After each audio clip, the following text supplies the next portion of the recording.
నమస్తే, నేను మీ పద్మావతి. ఈరోజు మనతో పాటు ప్రముఖ ఆధ్యాత్మికవేత్త డాక్టర్ ముల్లపూడి సత్యనారాయణ గారు ఉన్నారు. నమస్కారం గురుగారు. నమస్కారం మా పద్మావతి. మనం గరికిపాటి గారు, చాగంటి గారు ప్రవచనాలని మనం ఎప్పుడు ప్రతినిత్యం ఎవరొకరు ఏదో ఒక సందర్భంలో వినే ఉంటారు.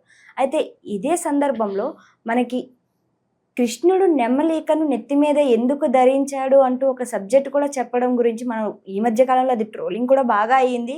అయితే నెమలికను నెత్తి మీద పెట్టుకోవడానికి గల కారణం ఏంటి అని ఒకానొక సందర్భంలో మాట్లాడుతున్నప్పుడు నెమలులు మేటింగ్ చేసుకోవు, సో దానివల్ల అది కాస్త విశిష్టమైనది, అందుకని కృష్ణుడు నెత్తి మీద ధరించాడు అని అంటారు. మరి ఇదే విషయానికి వస్తే ఆ మధ్య కాలంలో మరి ఇది ట్రోల్స్ కూడా అయింది. మరి దీని గురించి పూర్తి వివరాల్లోకి వెళ్ళిపోదాం. మా గురువు గారులైనటువంటి గరికపాటి నరసింహారావు గారు, చాగంటి కోటేశ్వరరావు గారు పాదపద్మాలకు నమస్కారం చేస్తూ వాళ్ళిద్దరూ చెప్పింది ఒక మంచి ఉద్దేశంతో చెప్పారు. చకోర పక్షి అని ఒక పక్షి ఉంటుంది. ఆ పక్షి వెన్నెల్ని తాగుద్ది. ఎవరన్నా చూసారా? మరి మనుషులు చూడలేదు. చకోర పక్షి ఇప్పుడు కూడా ఉంది. అది వెన్నెల్ని తాగుద్ది. అలాగే డైనోసార్ కొన్ని వేల లక్షల సంవత్సరాలు, 10 బిలియన్ల సంవత్సరాల క్రితం ఎవరినో ఇప్పుడు ఉన్నవాళ్ళు చూసారా? చూడలేదు. అంటే పోనీ ఇంకోటి చెప్తాను. 3000 ఇప్పుడు మనకి ఎంతమంది సూర్యుడు ఉన్నారంటే ఒక సూర్యుడు ఉన్నాడండి, కుజుడు, శుక్రుడు, వీళ్ళందరూ ఉన్నారండి అంటారు. అసలు మనకి ఎంతమంది ఉన్నారు తెలుసా? ఆకాశంలో కనబడుతున్న ఒక్కొక్క చుక్క ఒక్కొక్క సూర్యుడు 3200 కోట్ల సూర్యుళ్ళు ఉన్నారు ఇప్పుడు కనిపెట్టి. ఇంకా ఆ ఒక్కడే కాదు, వాళ్ళకు ఫ్యామిలీ ఉంటది. ఇక్కడ మొగుడు పిల్లలు ఎలా ఉన్నారో ఒక్కొక్క సోలార్ సిస్టమ్ 3 అంటే కుజుడు, బుధుడు, శుక్రుడు ఇలాగా వాళ్ళందరికీ ఉన్నారు. పేర్లు వేరే అవ్వచ్చు, ఇంకా కనిపెడుతూనే ఉన్నాడు. బోల్డ్ ఉన్నాయి. అందువల్ల పరిశోధనలో ఇది ఏంటంటే వాళ్ళు మంచి ఉద్దేశంతో ఏం చెప్పారు, అస్ఖలిత బ్రహ్మచారి శ్రీకృష్ణ పరమాత్మ అని. అందువలన ఆయన ఏ ఆడవాళ్లతోనూ కలడా అని అంటే మరి ప్రద్యుమ్నుడు పుట్టలేదా? తర్వాత ఈ రుక్మిణికి జాంబవంతితో శ్యామ్ అనేటటువంటి వాడు పుట్టాడు. మరి వీళ్ళందరూ పిల్లలు ఎలా పుట్టారంటే కృష్ణుడు కలవలేదా? మరి ఉండి కూడా అస్ఖలిత బ్రహ్మచారిని ఎలా అన్నారని అడిగిన ప్రశ్నకి నారదుడు కూడా బ్రహ్మచారే, కానీ నారదుడు కూడా సంసారం చేశాడు ఒక శాపం వల్ల. అదొక కృష్ణ మాయ అదంతా. అలాగే ఆంజనేయ స్వామి కూడా అవును మొన్న నేను వెళ్ళాను. మకరధ్వజుడు అంటారు. ఆయన ఒక మొసలతో ఆయన యొక్క వీర్యం పడితే క్రింద, ఆయన చెమట బిందువు పడితే క్రింద పడితే తాగింది. ఇక్కడ మనుషులు తెలుసుకోవాల్సింది ఏంటంటే, వీళ్ళు తెలుసుకోవాల్సింది జర్నలిస్టులు రిప్రొడక్షన్ సంభోగమే చేయక్కర్లేదు.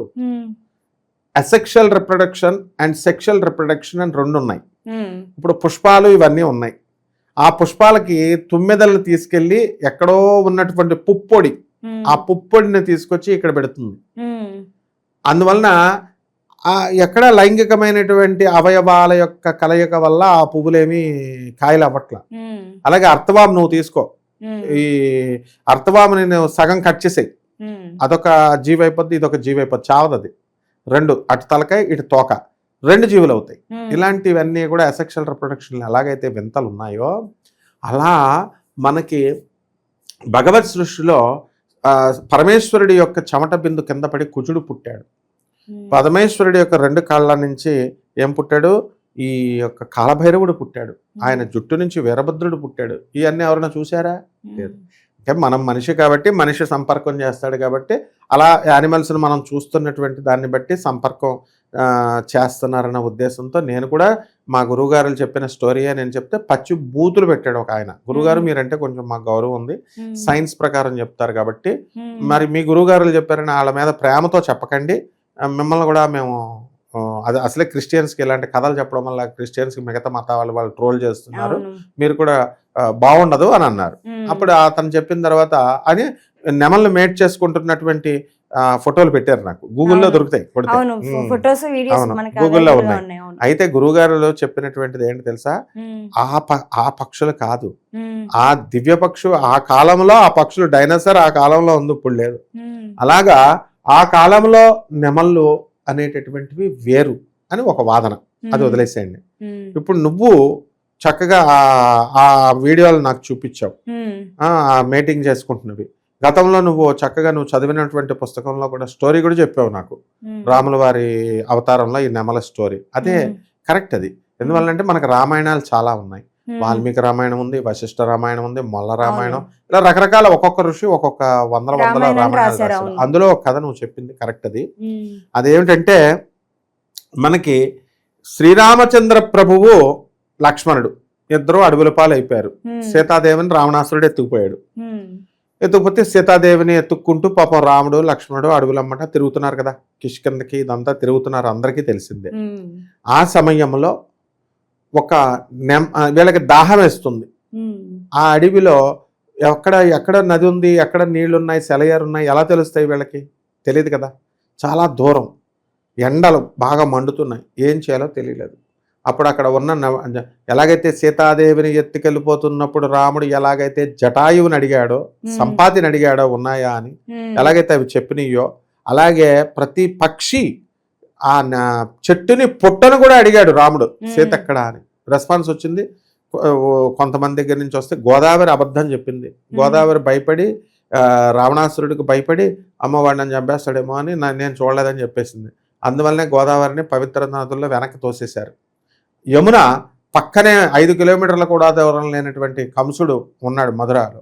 అయినా సరే నా ప్రాణం తీసేస్తాడు, తీసేయ్, కృష్ణుడి కోసం నేను దారిచ్చేస్తా అని వసుదేవుడికి ఆయనకి దారిచ్చేసింది. అంటే దగ్గరగా ఉంది మధుర.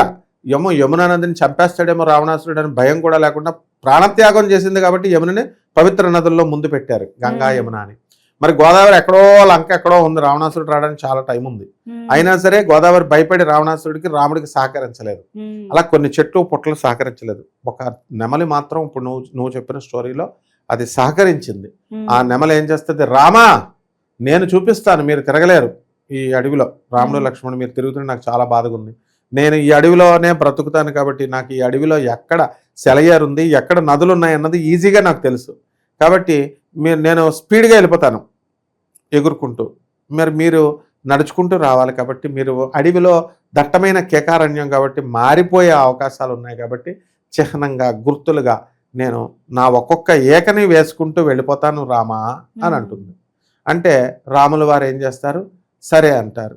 అయితే ఆయన అంటాడు పాపం ఏమని, నీ ఏకలన్నీ ఉంచుకోవాలి కదా, ప్రాణం పోతుంది ఏకలు లేకపోతే, అంటే నీలాంటి మహాత్ముడి కోసం, నీలాంటి అవతార పురుషుడి కోసం మరి చక్కగా నేను నా ప్రాణత్యాగం చేస్తే నాకు అది మోక్షం వస్తుంది స్వామి, నాకు చాలా అదృష్టం స్వామి, ఆ మహద్భాగ్యాన్ని ప్రసాదించమని చెప్పి అది ఏం చేస్తుందంటే ఏకలు వేసుకుంటూ వెళ్ళిపోతే రాముడు వారు ఆ ఒక్కొక్క ఏక పట్టుకుంటూ వాళ్ళు ఆ నది వచ్చేసింది, దాని దగ్గర నీళ్లు తాగడానికి వెళతారు.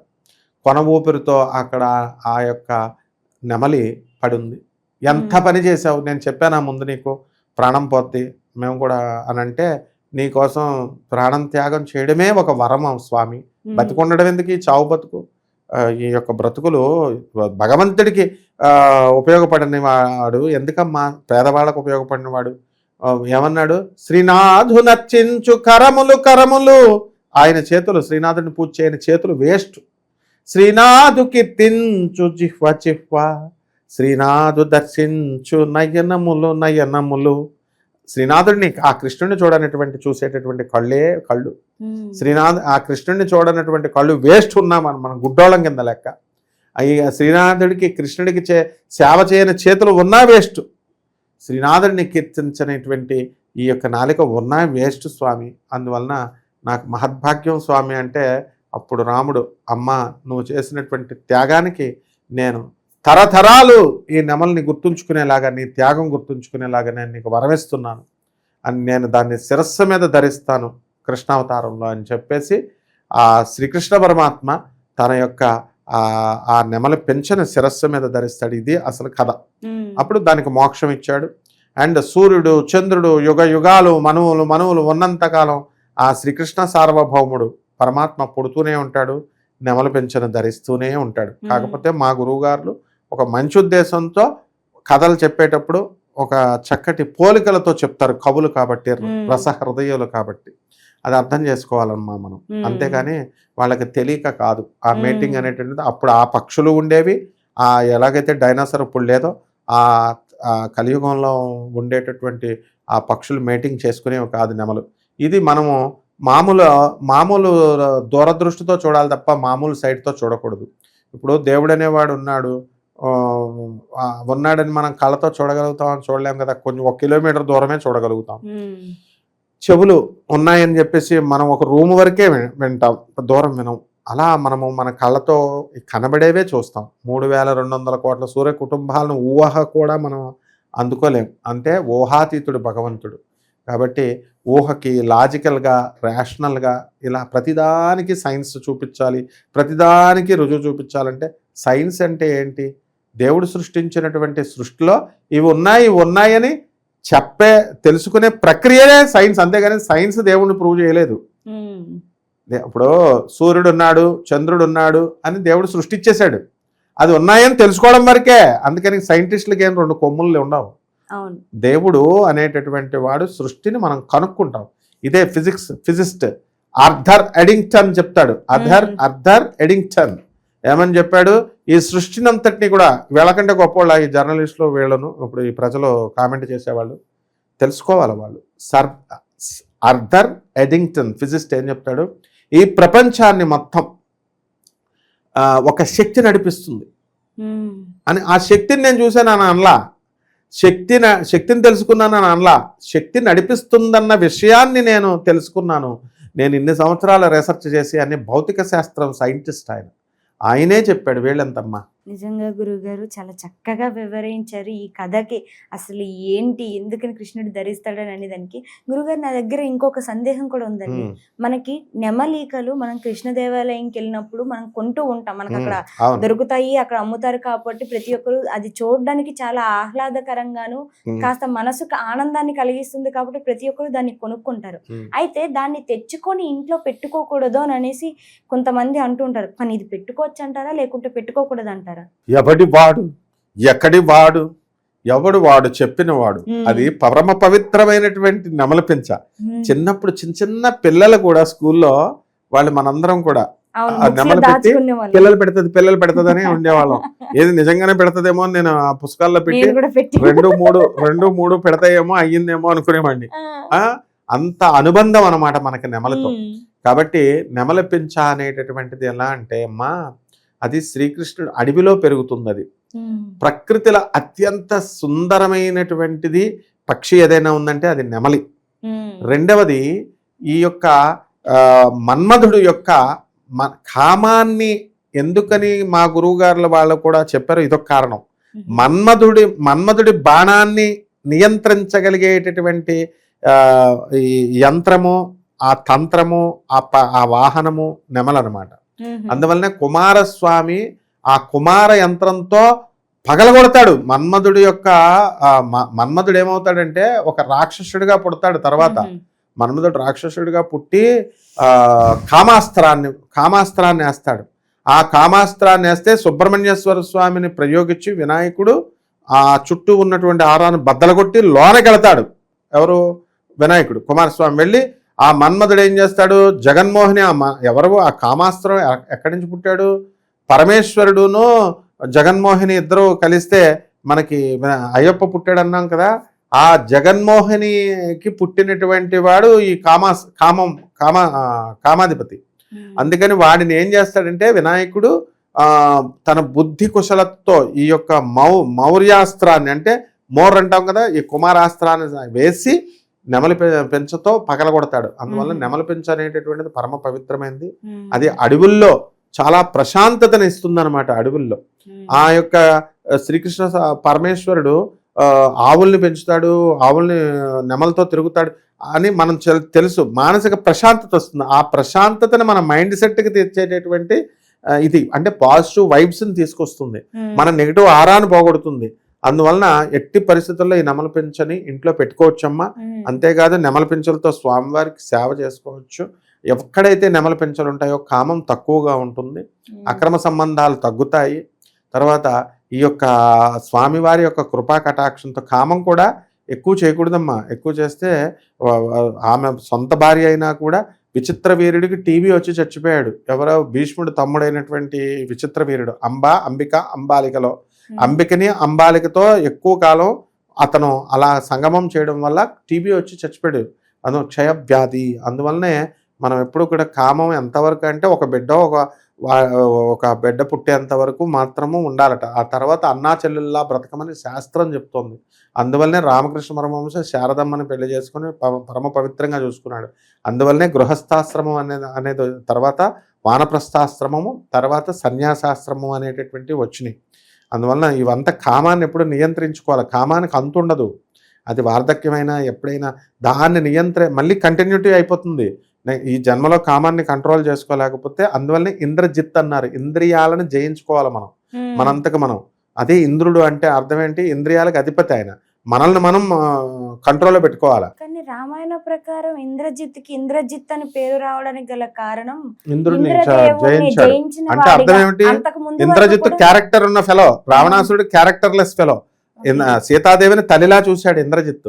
ఏ ఆడపిచ్చ లేదు ఇంద్రజిత్కి. నువ్వు రామాయణం అంతా చూడు, అవును. ఎక్కడా కూడా ఏ ఆడదాన్ని ఆయనకి ఎంతసేపు రావణుడు తీసుకొచ్చి తీసుకెళ్లి తిప్పాడు, వదిలేయమని వదిలేయమని కూడా చెప్పాడు. అవును. అంటే ఇంద్రియాలని అధిపతి జయించాడు ఆయన.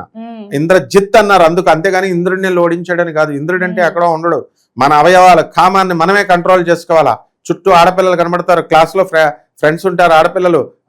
మనం అందరినీ కూడా చుట్టూ ఉన్నటువంటి వాళ్ళని కామ దృష్టితో చూడకుండా వీళ్ళని సోదరి మాత తల్లిలాగా చూడాలా. అట్ ద సేమ్ టైం తన సొంత భార్యను కూడా బిడ్డనిచ్చినటువంటి తల్లిగా చూడాలా. ఒక సంతానం కలిగిన తర్వాత భార్యని వస్తువులాగా చూడకూడదు, కామం కలిగి ఉండకూడదు. ఇవన్నీ ధర్మాలు చెప్తున్నాయి శాస్త్రం. కాబట్టి ఇవన్నీ నేర్చుకోవడం కొంచెం కష్టమైనా నేర్చుకోవాలమ్మా. అంటే కామాన్ని జయించే శక్తి ఈ నెమలు పెంచుకుంటుంది. అది నేను ఫైనల్ గా చెప్పేది. ఇంట్లో ఉంటే ఆ కామాన్ని కంట్రోల్ చేస్తుంది అన్నమాట. చాలా చక్కగా వివరించారు గురుగారు. నిజంగా మన రామాయణాల్లోని కావచ్చు, మహాభారతాల్లోని కావచ్చు, ప్రతి ఒక్కటి కూడా అది మన భవిష్యత్తు కోసమే రాయబడింది. బట్ ఇది అందరూ తెలుసుకుంటే ఇంకాస్త మన భారతదేశానికి కూడా మంచి కీర్తి ప్రతిష్టలు ఎప్పటికీ ఉన్నాయి, ఎప్పటికీ ఉంటాయి. వాటిని ఇంకాస్త మనం కాపాడిన వాళ్ళం అవుతాం వీటిని తెలుసుకోవడం ద్వారా. బట్ ఇంత సబ్జెక్ట్ నా కోసం మీరు ఇంత సమయాన్ని కేటాయించి ఇచ్చినందుకు మీకు కూడా ధన్యవాదాలు గురుగారు. ధన్యవాదాలు.